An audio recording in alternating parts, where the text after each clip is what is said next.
කවදාවත් හිතලා තියෙනවද යෝධ තල්මහික් ඔයාව ගිල දැමුවොත් මොකද වෙන්නේ කියලා? මේක ජනප්‍රවාදවල එන කතාවක් නෙවෙයි. ඔයාට සැබෑවටම ජීවත් වෙන්න පුළුවන් වෙයිද? නැත්තම් ඒක ඔයාගේ ජීවිතයේ අවසානයද?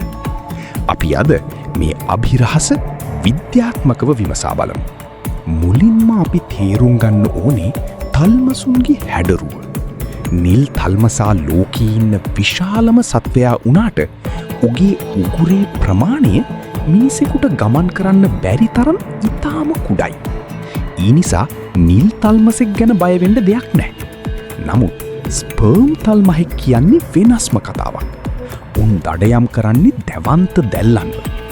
ඔයා කොහොම හරි උගේ අඟල් 8ක් විතර දිග මොහොහත් දත් 50ක් විතර තියෙන දත් පීලියක් පහු කරගෙන ඇතුළට ගියොත් ඔයාට මුහුණ දෙන්න වෙන්නේ හරිම අඳුරු, හුස්ම ගන්නවත් බැරි අධික පීඩනයක් සහ මීතේන් වායුව පිරුණු බඩවැල් පද්ධතියකට.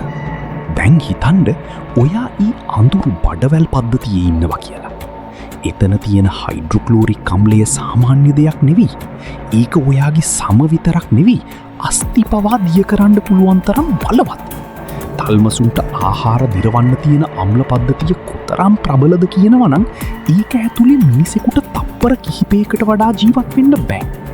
ඉතිහාසයේ වාර්තා වුණා යයි කියන තල්මහා ගිලීමෙන් බේරුණු අය ගැන තියෙන කතා ඔක්කොම විද්‍යාත්මකව අසත්‍ය බව අද වෙනකොට තහවුරු වෙලා ඉවරයි. කෙටියෙන්ම කිව්වොත් තල්මසෙකුගේ උදරය කිසිසේත්ම මනුෂ්‍ය ජීවිතයකට ආරක්ෂිත ස්ථානයක් නෙවෙයි. ඒ ඉතාම දරුණු ජීව විද්‍යාත්මක රසායනාගාරයක් වගේ. මේ වගේ අභිරහස් සහ විද්‍යාත්මක තොරතුරු දිනපතා දැනගන්න අපි channel එක අදම subscribe කරන්නත් අමතක කරන්න එපා.